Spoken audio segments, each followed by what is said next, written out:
উপস্থিতিতে কাঁথিতে তৃণমূল ছেড়ে বিজেপিতে যোগ দিল ৪৫টি পরিবার।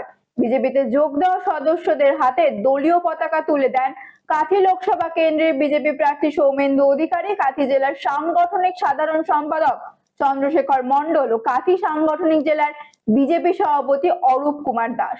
কাঁথিতে শুভেন্দু অধিকারীর উপস্থিতিতে তৃণমূল ছেড়ে বিজেপিতে যোগ দিলেন ৪৫টি পরিবার। কাঁথি লোকসভা কেন্দ্রে ভোট যত এগিয়ে আসছে ততই দলবদলের পরিমাণ বেড়েছে। পূর্ব মেদিনীপুর জেলার কাঁথির একটি বেসরকারি হোটেলে শুভেন্দু অধিকারীর উপস্থিতিতে বিজেপির কাঁথি সাংগঠনিক জেলার পক্ষ থেকে একটি সাংগঠনিক সভা অনুষ্ঠিত হয়। সভা শেষে রামনগর বিধানসভা কেন্দ্রের তৃণমূলে ভাঙন ধরিয়ে বিজেপিতে যোগ দেন তৃণমূলের প্রাক্তন প্রধান ও কর্মী সমর্থকরা। তাদের হাতে দলীয় পতাকা তুলে দেন কাঁথি লোকসভা কেন্দ্রের বিজেপি প্রার্থী সৌমেন্দু অধিকারী ও কাঁথি জেলা সাংগঠনিক সাধারণ সম্পাদক চন্দ্রশেখর মণ্ডল, বিজেপি কাঁথি সাংগঠনিক জেলার সভাপতি অরূপ কুমার দাস। মেম্বার এর আগের টাইমে প্রধান ছিলাম। আমাদের জিপিটার নাম হচ্ছে কাদুয়া জিপি, রামনগর ব্লক 2 এর মধ্যে। যখনই যে দলটা করেছি হৃদয় দিয়ে দলটা করেছি, তৃণমূল কংগ্রেস দলটাও হৃদয় দিয়ে দলটা করেছিল। কিন্তু বর্তমান দলের যা পরিস্থিতি কিংবা আমার অঞ্চল কিংবা আমার ব্লকের নেতৃত্বের যা পরিস্থিতি, আমি কাউকে দোষারোপ করবো না, সেই জায়গাটা আমি মনে করেছি আমাকে নিজেকে অবাঞ্ছিত মনে করেছি। তার সঙ্গে সঙ্গে 1998 থেকে সেই শুরু থেকেই করে এসেছিলাম।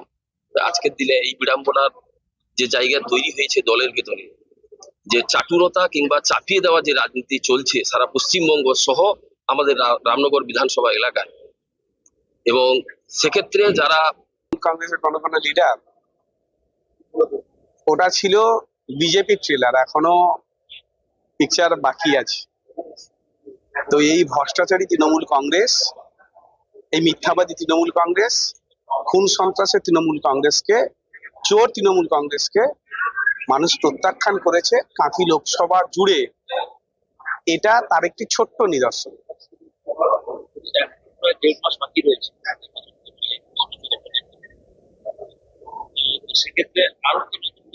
আমি বলছি এটা শুধু শুরু হয়েছে, এখনো অনেক বাকি আছে।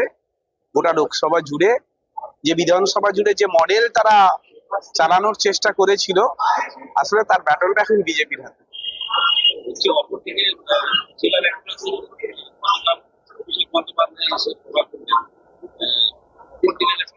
বাচ্চাকে সঠিকভাবে বড় করতে, যদি বাচ্চাকে ভালো করে বুঝতে পারি, জানতে পারি, চিনতে পারি, তাহলে কিন্তু আমাদেরকে মানুষ করতে অনেক সহজ হবে। আমরা একটা উপায় আমাদের কাছে আছে, DMIT, demographics multiple intelligence test. আমরা আজকে একটা অদ্ভুত জিনিস নিয়ে কথা বলবো, যে জিনিসটা আমরা সবাই চাই বাচ্চাকে সঠিকভাবে বড় করতে, এবং বাবা মা হিসেবে বাচ্চা যাতে বাবা মার চেয়েও আরও ভালো শাইন করে, আরও ভালো যেন কাজ করে, সেটা সব বাবা মাই চায়। এর জন্য আমরা যদি বাচ্চাকে ভালো করে বুঝতে পারি, জানতে পারি, চিনতে পারি, তাহলে কিন্তু আমাদেরকে মানুষ করতে অনেক সহজ হবে। আমরা একটা উপায় আমাদের কাছে আছে, যেই একটা টেস্টের মাধ্যমে, সেই টেস্টটার নাম হচ্ছে DMIT, demographics multiple intelligence test.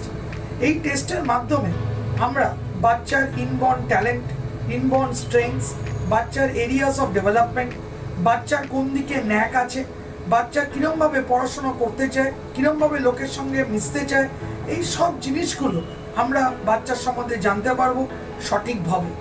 যদি আমরা এটা জানতে পারি, তাহলে আমরা বাচ্চাকে সেই রকমভাবে তৈরি করতে পারবো, এবং তৈরি করতে পারলে বাচ্চা ভালো ফল করবে, শুধু পরীক্ষায় না, জীবনও সে ভালো করে দাঁড়াবে, যেটা সব বাবা মার ইচ্ছে। হ্যাঁ, আমরা আজকে এখন দেখাবো এই যে অদ্ভুত যে প্রসেস বা অদ্ভুত যে একটা টেস্ট, সেই টেস্টটা কি করে হয়। যে টেস্টটার নাম DMIT, demographics multiple intelligence test. Saugata, এবার তুমি শুরু করো। আমরা একটা ফিঙ্গারপ্রিন্ট মেশিন নিয়ে এই কাজটা করা হয়, এবং এই ফিঙ্গারপ্রিন্ট মেশিনে কিন্তু শুধু DMITর জন্যই কাজগুলো করা যায়। প্রথমে আমরা লেফট হ্যান্ডগুলোকে আগে নেব, তারপরে আমরা রাইট হ্যান্ড নেব। এই দুটোরই আমরা ফিঙ্গারপ্রিন্টগুলো নেব, এবং 3 রকম শেপে নেব, সামনে সাইড 3 রকম করে নেব, যাতে করে আমরা অ্যাকুরেট টু অ্যাকুরেট রেজাল্ট পেতে পারি। অনেকেই একবার নিয়ে রেজাল্ট বের করে, কিন্তু সবচেয়ে বেশি অ্যাকুরেট চাইতে হলে একটা ফিঙ্গারকে 3 রকম অ্যাঙ্গেলে নিয়ে আমরা এই কাজটা করি। আপনারা দেখতে থাকুন কিরকমভাবে টেস্টটা হচ্ছে এবং একটা সফটওয়্যারে আমরা ফিঙ্গারপ্রিন্টসগুলোকে তুলে নিচ্ছি এবং তুলে নেওয়ার পরে আমরা সেই রিপোর্টটা যেই কাস্টমার আমাদের সঙ্গে করলেন রিপোর্টটা, সে ওই রিপোর্টটা পায় এবং তারপরে আমাদের একজন সাইকোলজিস্ট আছে যিনি টোটাল রিপোর্টটার উপর একটা কাউন্সেলিং করে এবং সেই কাউন্সেলিং একটা entire discussion between the parent and the councillor হয়, যাতে করে বাবা মা বুঝতে পারে তার কোথায় স্ট্রেংথ, তার কোথায় এরিয়াস অফ ইমপ্রুভমেন্ট, তার পার্সোনালিটি, তার কি ইচ্ছে অনিচ্ছে, পড়ার স্টাইল এবং কোন দিকে সে বড় হয়ে ভালো রোজগার করতে পারবে, বিজনেস করবে না চাকরি করবে, চাকরি করলে কোন স্ট্রিমে যাবে, সব কিছু সে কিন্তু বিশদভাবে বাবা মা জানতে পারে। এর সম্বন্ধে বিশদ জানতে যোগাযোগ করুন ই-মেরিট সলিউশনস এবং আমাদের ফোন নাম্বার এবং ইমেল আইডি, হোয়াটসঅ্যাপ নাম্বার সব স্ক্রিনে ডেমনস্ট্রেট হচ্ছে বা ডিসপ্লে হচ্ছে। Thank you.